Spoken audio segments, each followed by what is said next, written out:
जय जिमुत वाहन बाबा की आप सभी को जिउतिया व्रत की ढेर सारी शुभकामनाएं। दोस्तों, आज मैं आप सभी को जिउतिया व्रत की चौथी कथा सुनाने जा रही हूँ। ये कथा लोक कथा है।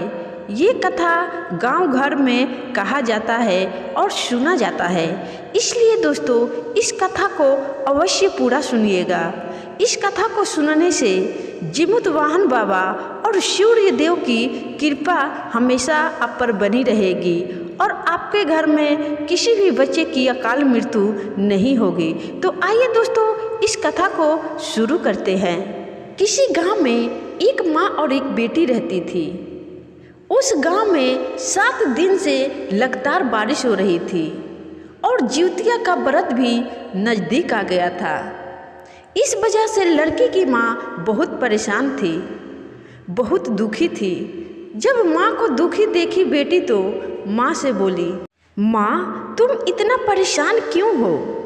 तब उसकी माँ कहती है कि बेटी, जिउतिया का व्रत का समय नज़दीक आ गया है और देखो ना 7 दिन से लगातार बारिश हो रही है। गेहूँ कैसे सुखाएंगे, कैसे गेहूँ का पकवान बनाएंगे, कुछ समझ में नहीं आ रहा है और जिउतिया का व्रत भी नज़दीक आ गया है, इसलिए मैं बहुत परेशान हूँ बेटी।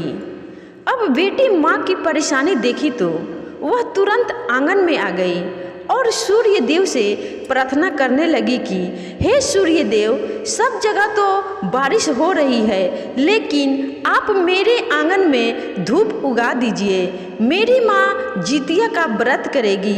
मेरी माँ जिउतिया व्रत करने के लिए गेहूँ सुखाएगी और उसका पकवान बनाएगी, इसलिए आप मेरे घर में धूप उगा दीजिए। मेरी माँ बहुत परेशान है।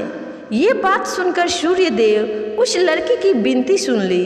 कहते हैं ना दोस्तों कि जिसका मन साफ और सच्चा हो उसका भगवान जल्दी विनती सुन लेते हैं। चारों तरफ बारिश हो रहा था, लेकिन उस लड़की के आंगन में सूर्य देव ने धूप उगा दिया।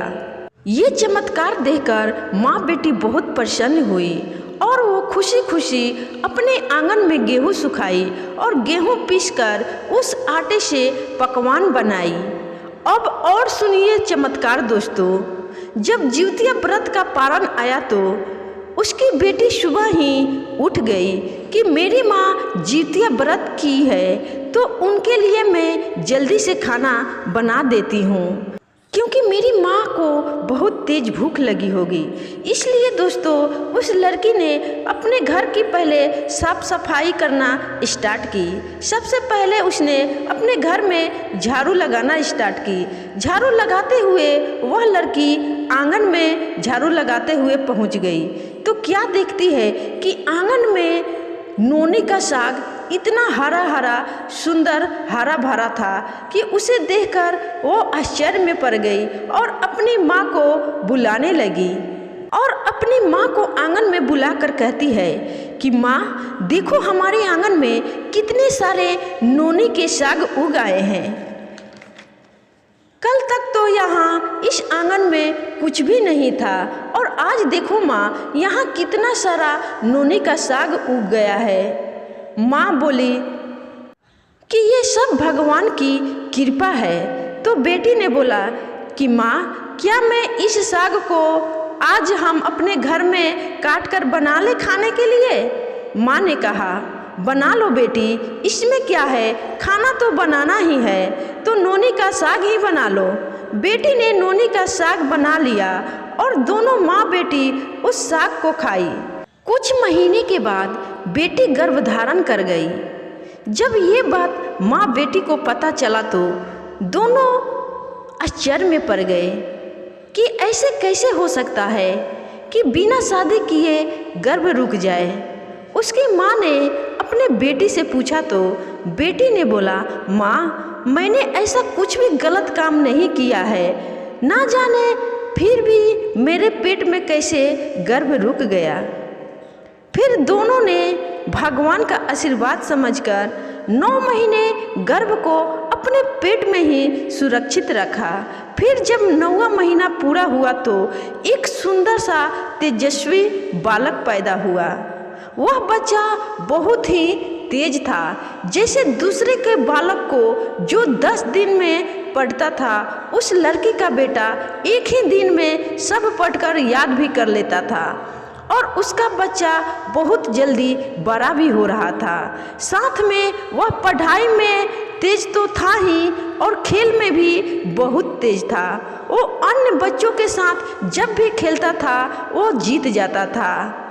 तो उस मोहल्ले के सभी लोग कहते थे कि देखो बिना बाप का बच्चा कितना तेज है, हर चीज़ में आगे है, चाहे पढ़ाई हो चाहे खेल हो। वह बच्चा यह सब बातें सुनकर चुप रहता था, किसी से कुछ भी नहीं पूछता था।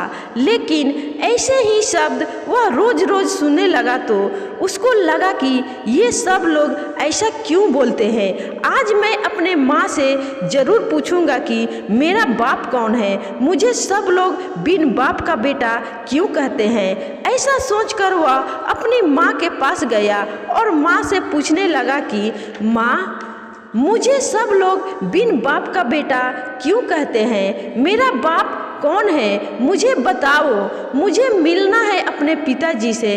आखिर मेरे पिताजी कहाँ रहते हैं। इतना कहकर वह बालक रोने लगा और अपने जिद पर अड़ गया कि आज मैं अपने पिताजी से मिलूंगा, वरना मैं खाना पीना छोड़ दूंगा। ये बात सुनकर माँ आंगन में गई और सूर्य देव से प्रार्थना करने लगी कि हे सूर्य देव, ये बच्चा आप ही का देन है और ये बच्चा आज रो रहा है अपने पिताजी से मिलने के लिए। मैं क्या करूं, आप ही बताइए सूर्य देव। इस मोहल्ले में सभी लोग इस बच्चा को बिन बाप का बेटा बुलाते हैं, इसलिए आप एक बार दर्शन दीजिए इस बालक को। ये बात सुनकर सूर्यदेव अपने रथ पर सवार होकर उस बालक को दर्शन देने के लिए आए उस आंगन में और उस लड़के को दर्शन दिए और बोले कि हम ही तुम्हारे पिताजी हैं। जो लोग गांव में तुम्हें कहते हैं कि तुम बिन बाप के बेटा हो, तो तुम बिन बाप का बेटा नहीं हो, मैं तुम्हारा पिताजी हूँ। ऐसा कहकर सूर्यदेव जाने लगे और जैसे ही सूर्यदेव रथ चलाना चाहा, बच्चा ने तुरंत रथ को पकड़ लिया और बोला, हम आपको नहीं जाने देंगे। सबके पिताजी अपने बच्चे के साथ रहते हैं और आप मेरे साथ क्यों नहीं रहते हैं। मैं आपको नहीं जाने दूंगा, आप मेरे साथ ही रहेंगे। तब सूर्यदेव कहते हैं, नहीं बच्चा, हम तुम्हारे साथ नहीं रह सकते, लेकिन हम तुम्हें ये आशीर्वाद देते हैं कि जो लोग भी तुम्हारा पूजा करेगा, जिउतिया का व्रत करेगा, वो तुम्हारा भी पूजा अवश्य करेगा। जो लोग भी जिउतिया का व्रत करेगा, उसके घर संतान और धन की कभी भी कमी नहीं होगी, उसके घर हमेशा खुशहाल रहेगा। जो लोग भी इस कथा को पूरा सुनेगा, उसके घर जीमूत वाहन और सूर्य देव का आशीर्वाद रहेगा।